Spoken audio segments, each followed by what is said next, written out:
Welcome to the Live Squawk podcast, where professional traders, investors, and market insiders get the unfiltered insights that matter most. Stay ahead of the curve with expert interviews and exclusive market commentary. Okay, so again, as I said, good morning, good afternoon, good evening, and welcome to the Live Squawk preview stream. I promise we will come up with a better title for the show in time, but this is our working title for now. Well, it's finally here, decision day for the US Fed Reserve. It's possibly one of the most anticipated events of the year so far. There's been lots of chatter, conjecture and guessing about what Fed Chair Jerome Powell and the FOMC will decide. But whatever they do, I think we're in for a wild ride. I'll be joined by two of my learned friends to help the group through the rate announcement. Hopefully we can help clear up some of the more confusing and contentious points for you.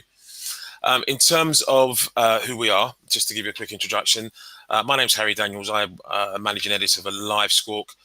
We're a news service, audio news service that provides anyone, market participants, with live, real-time news. We do this via an audio platform.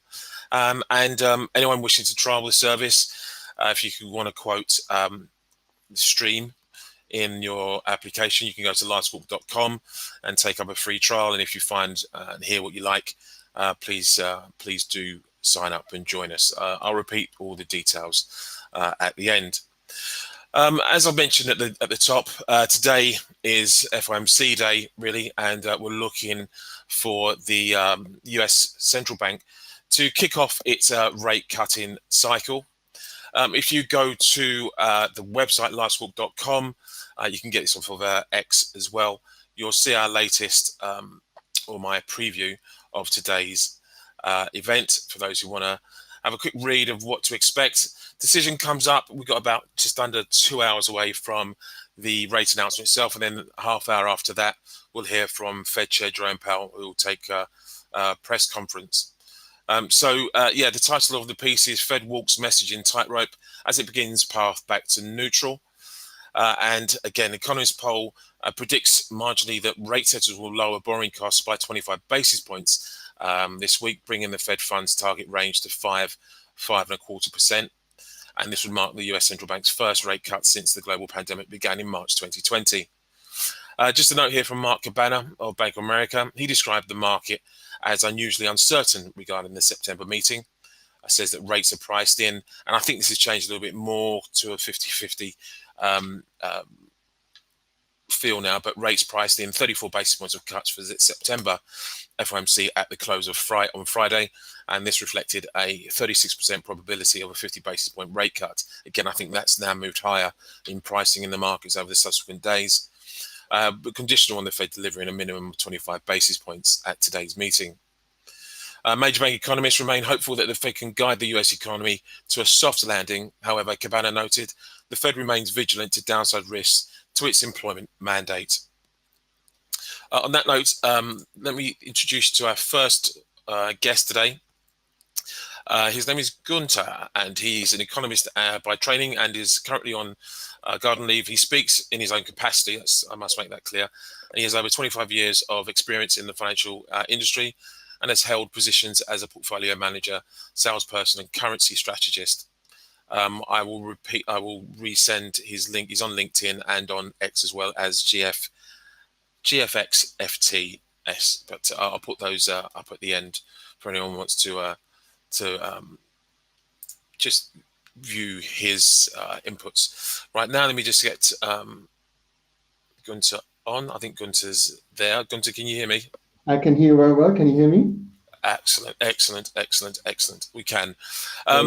Right. I just wanted the idea of today really is to try and provide a path and an understanding for our audience as to what to expect today, and to try and cut through some of the messaging is the wrong word, but because there hasn't really been enough from Fed officials.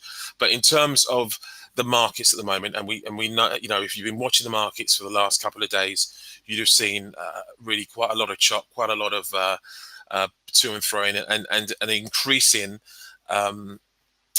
wages, if you put it that, or pricing of a 50 basis point move today. And hopefully you can lay out for us what we should be looking out for and potentially what to expect. Perfect. Thank you very much, Harry, for having me and for this occasion.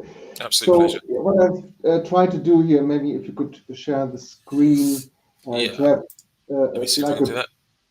a pro and con for a 25 or 50 basis point rate hike. But at the outset, I would like to reiterate the message I get from the Fed, which is that it's inherently dovish. We had already 2 other sessions, and I remain of the view that they are dovish and they will continue to be so. And why is that? So first of all, regarding the inflation mandate, after the introduction of this flexible average inflation targeting framework, I think that kind of introduced a dovish bias. Why? Because they are more reluctant to tolerate inflation, which is below their 2% target. On the other side, if inflation overshoots, they are more likely to tolerate it. So this basically this catch-up model of inflation.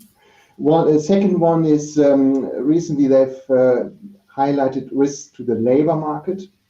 They see signs that it might be deteriorating. We have this famous ZARM rule, and they're quite concerned and think inflation is close to target and under control, and now they can focus more on the labor market growth. And last but not least, they also have financial stability in mind, and I think the bailout culture at the Fed is still around. We had the recent example when we had this mini crisis among the regional banks in the US, SPV, and they got the bailout.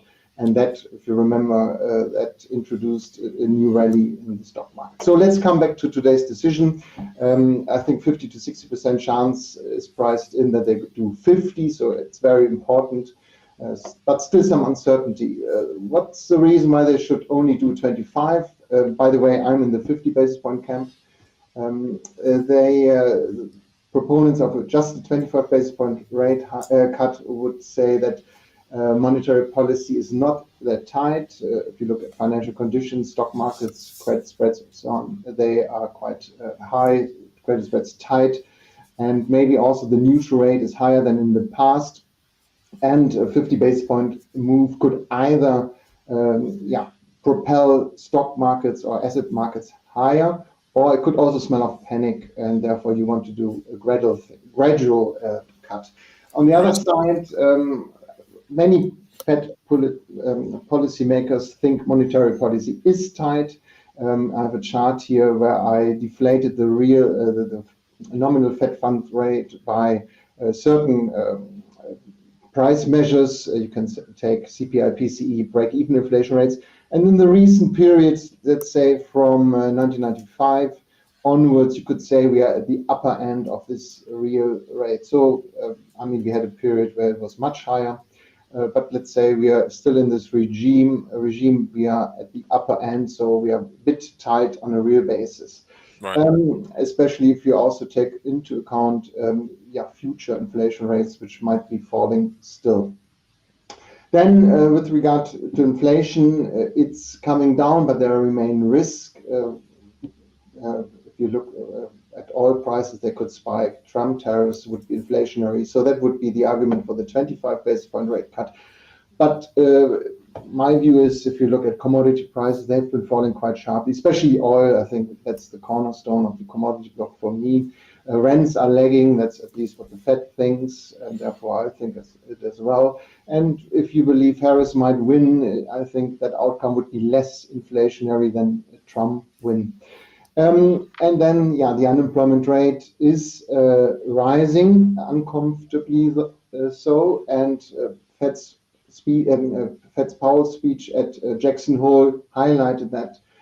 So they're worried, and then if they are worried about the labor market, we should be as well and focus on that. So I think they don't want to take any chances with the economy, given that inflation is heading down, and therefore why not cut 50? Some say they should have cut already in July, so maybe there's a bit of catch up as well. And then we still have these famous long and variable lags, so maybe monetary policy is still tight, and we haven't seen the outcome yet in the real economy, although current data suggests we are not in a recession yet, but it can change with 1 month of data. And then I think one of the strongest arguments is they kind of geared or steered the market into the possibility of a 50 basis point rate cut.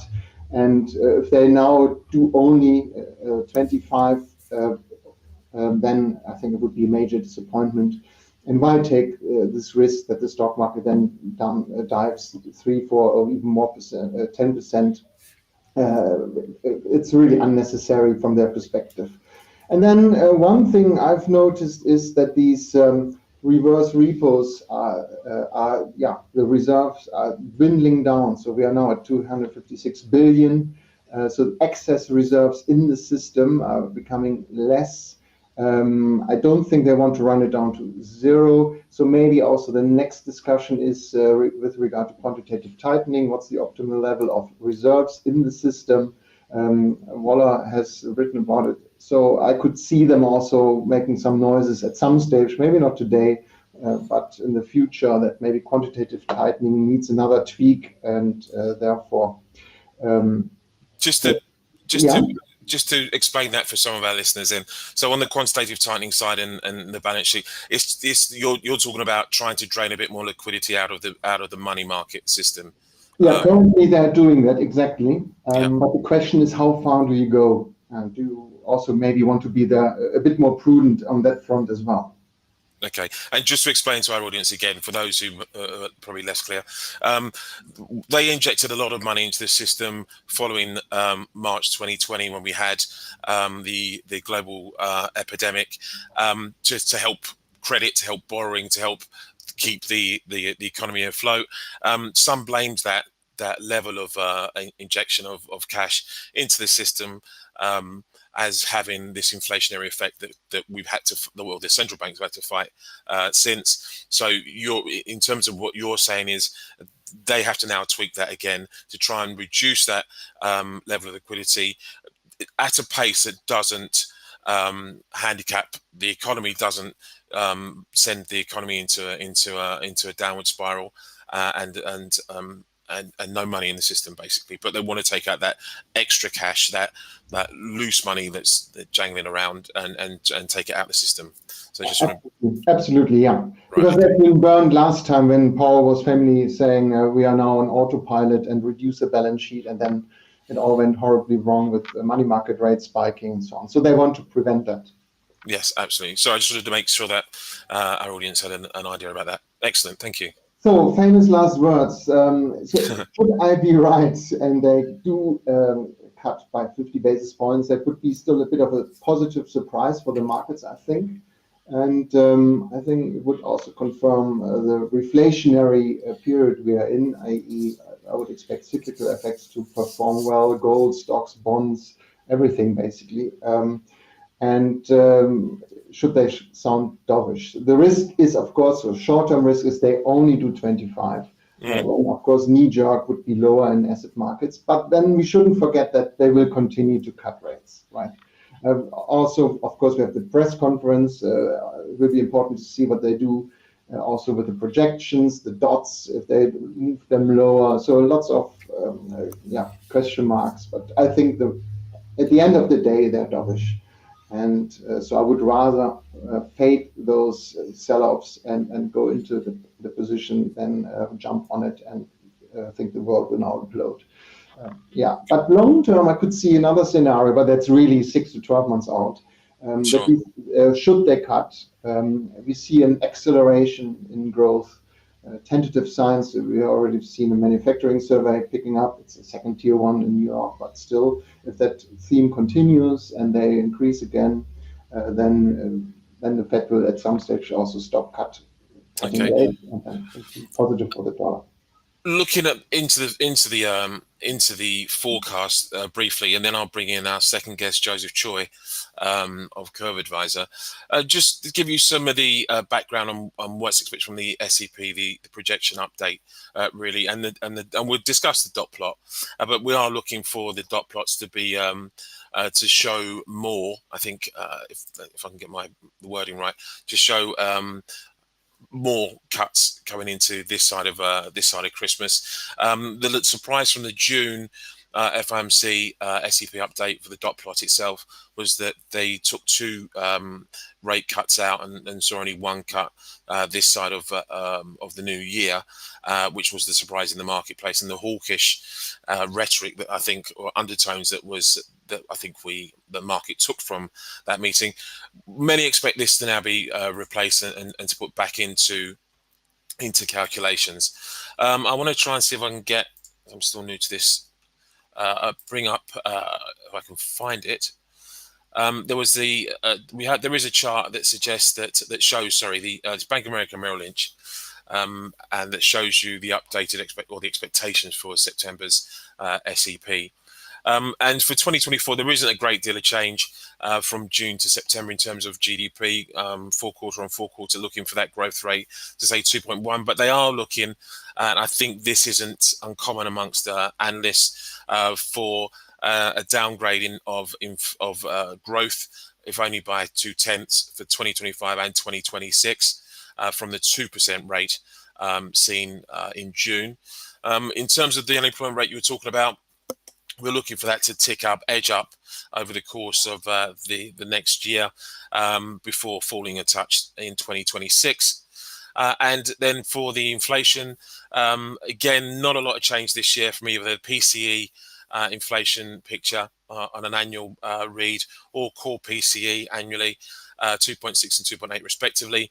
But then for 2025, again, we're looking for a slight dip from PCE and for a tenth by PCE, core PCE and PCE inflation.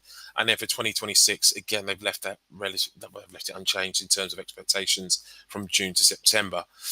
So yes, in that sense, I think there's not going to be a lot that we can get from the updated projections. It will be this dot plot and how much they're planning, what the Fed members, and by the dot plot, it's where every member gets to place a dot and give their projection to the rate cut or rate cycle as they see it, or where they see Fed funds at a point over the next, I think it is 3 year term. So on that note, I'd like to bring in my next guest, Joseph Choi. He is a futures and options trader, long-standing futures and options trader with many, many years under his belt, and also the author of Curve Advisor. And whereas we heard from Gunther just now, and he's sitting in the 50 basis point cut camp, I think, Joe, you're of the 25 basis point cut camp. That's where you're sitting. Is that right? Well, I understand the arguments for a 25 better than a 50, but it is a very close call. Well, first of all, let me say it's a pleasure to be with you again on Live Squawk.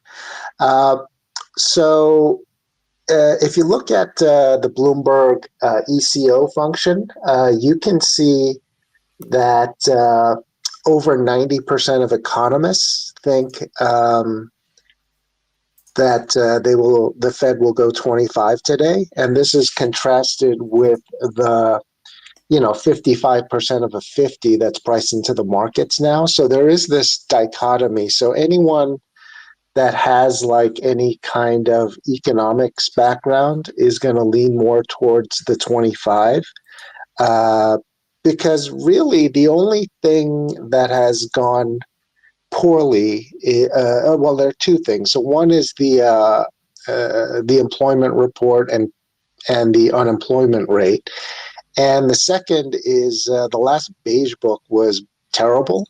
So because more districts reported weakening than strengthening. Sure. But I think this sort of highlights the issue that we've been having in general with survey data.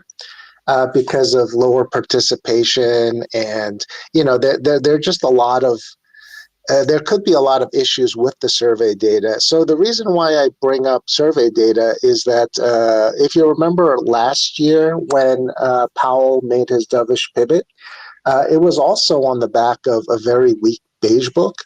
And so in that beige book, it actually read at least as bad as this current beige book, if not worse.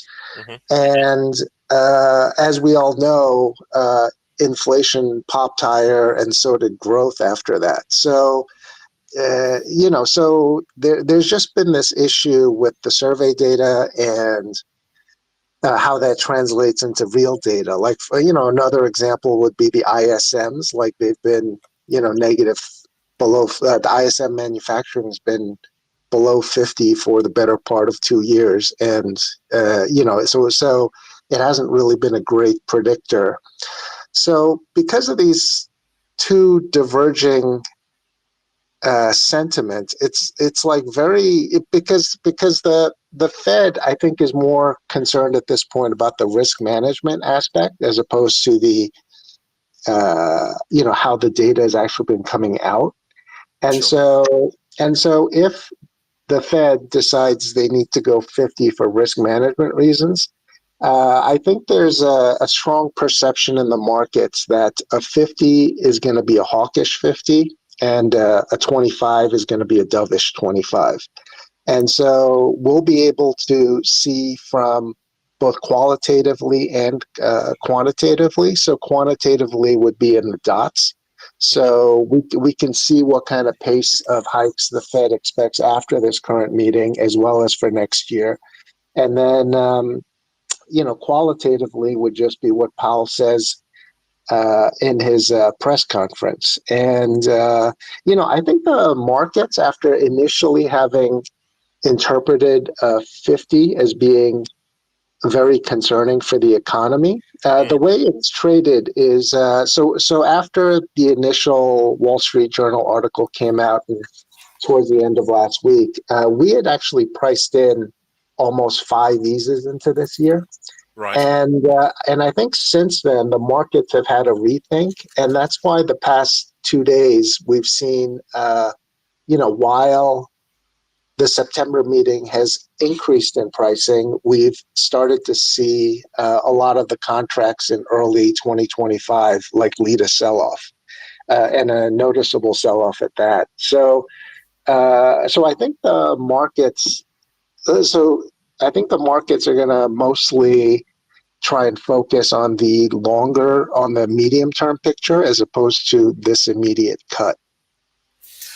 That's interesting you say that, because I do think maybe the market itself, and maybe we're talking speculators and intraday traders, are looking at this as an event in itself, as opposed to what it means for monetary policy as a whole, what it means for the US economy as a whole. And we can get very polarized as traders and investors in the here and now, rather than looking at the bigger picture maybe and taking a step back and understanding this is the first step of potentially many steps to correct monetary policy and get it more into balance with where the economy currently sits. Would that be correct?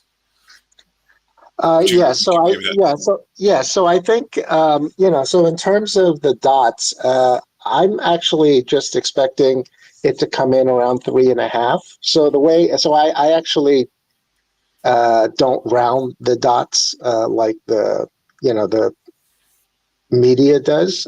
So I think it's going to be greater than 3. Like, I'd be surprised if a majority of the people wanted more than 4 eases for this year.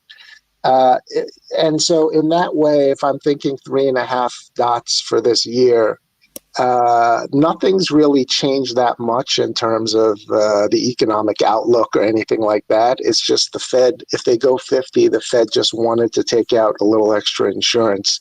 And if they, do less, they're less concerned about it, but they will sound, or they should sound, more dovish. Right. The other thing I just wanted to mention is this whole situation was actually not started by anything related to the data. It was the Wall Street Journal article that came out on Thursday that implied that we could get a 50 and they're on the fence. And I think it's a very valid argument because it is a close call. The only two major people we heard from after payrolls was Waller and Williams, and they both lean towards the 25. And so I think what must have happened is that Powell or some other senior people on the FOMC were probably also on the fence, but they were leaning more towards the 50. And I would have expected some sort of clarification article from the Wall Street Journal earlier this week, but we didn't get any. So I think they really are torn between these two choices. And I think sorry, they being the Fed. the FOMC. Yeah, the FOMC, I think, are actually, I mean, I think this is going to be a very close decision. So I just don't know that there are that many traders that are focused on this decision. I think most people are probably looking a little further ahead and more towards, year end or, early next year and trying to judge where they think the Fed funds rate will be there. Because I think at this point, the market realizes it's going to be a close call. And but it doesn't necessarily change the outlook unless Powell says something shocking like, that implies we're going to get more 50s or anything like that. But the Wall Street Journal article that came out today sort of poo-pooed that idea. So it is quite interesting. I do think it's quite interesting that we're not talking about what Fed officials say. We're talking about what journalists are saying and what those, the likes of Greg Ip, Nick Timiraos, and oh God, who's the third who used to be Hills and Raff. Yeah, Hills and Raff. And comments that they've made as opposed to. Do you think the Fed has failed? And this is a question to both of you. Do you think the Fed has failed in its communication with the markets in terms of trying to not surprise? I mean, central bankers, I don't think, want to surprise the markets. They want a smooth transition whenever especially when they begin a new monetary policy cycle. Do you think they've failed in that respect? Gunther, I'll ask you first, and then we'll come back to Joe. No, I think Joe's right. Maybe they're really divided in discussing it, and therefore wanted to convey the message that they're as uncertain as the market is, and that there's still a little bit of a surprise element in today's decision. Okay, so you're happy to think this reflects the dilemma that they have within the committee at the moment. Yeah. Okay. Interesting. Well, so I guess my take is that, if the Fed only ends up going 25, which is very possible, I think it brings up the question of how useful is having this Fed whisperer to begin with, because the article caused rates to, at least some of the short-term interest rate futures rates to rally like 20 basis points and now sell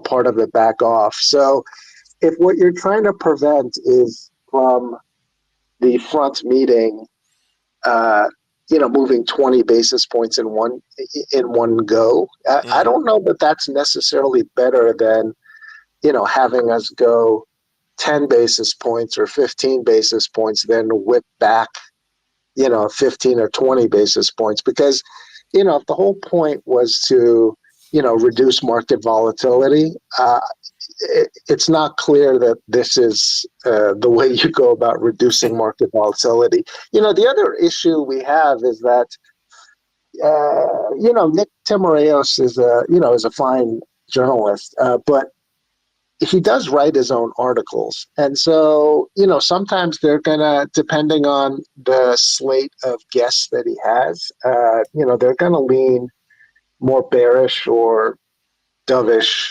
And so just having...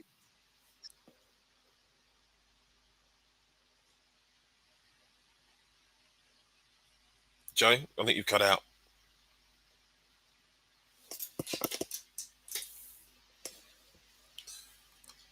Hopefully that's not me. Gunther, can you still hear me? No, I can hear you. I can't hear Joe, unfortunately. Yeah, I think Joe, you cut out for a bit. Just before we can we'll try and get Joe back and find out where he is. But just to give you a note, this is I sent this from a friend of mine. 1 year. Sorry, Joe. Out. Joe, you cut. He's back. Joe, you cut out for a bit there. We lost you about 30 seconds ago. Oh, yeah. So I guess I was saying there has been a whipsawing of rates further out the curve. Right. So So I don't know that. So it just seems like we got a lot of volatility and no answers. And then now we know for certain that, the front rate is going to move at least 12 basis points today. So, we had volatility all this week. And then on top of it, we're going to have at least a 12 basis point move today. So, so I think the communications may be better to have the members do it as opposed to having a journalist. But we'll see how things turn out. Yeah, I mean, these journalists could be absolutely reflecting what we've seen or what the Fed is thinking and how it intends to act. I just want to give you a quick. This is from former Goldman Sachs chief European economist and now CEO and founder of Extante. And a friend of mine gave me this quote from him, and he's done a study into meeting and over meeting revelations, and in terms of how much of a surprise we get when we start new cycles. And he's put it in a historical and record-setting meeting. Says the consensus for today's FOMC is that the dots for 2024 get revised from 25 basis points cut in the June projection to a total of 100 basis points now, a 75 basis point revision. That would be a record dovish revision in the history of dots if that were to be the case.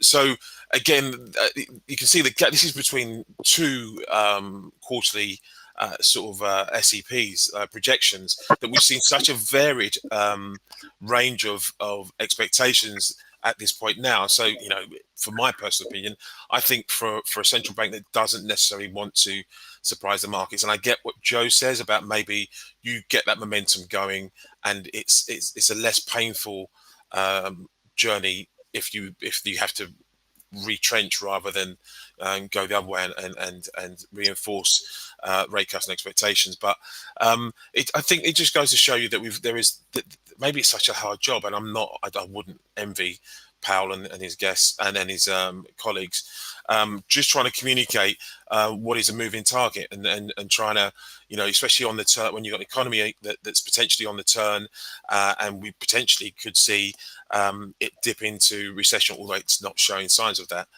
It could dip into recession by the end of this year, maybe next year, and contending with where inflation is right now, where you're seeing the labour market right now. There's a lot of moving parts, I think, for this, which is one of the reasons I believe we're seeing such contention within the markets and such whipsawing within the marketplace. So just to go on to that then, so if we take this year aside, that we are, again, there was a City piece that we're looking for 150 basis points of cuts over the next three meetings. If we decide that if they go 25 today, market reaction to that, I think, Joe, you touched upon it as in what you were saying, but market reaction, you think they'll go after more, that initial reaction, or do you think it's all really about, irrelevant of 25 or 50, it's really about what Powell sits down and tells us at the press conference?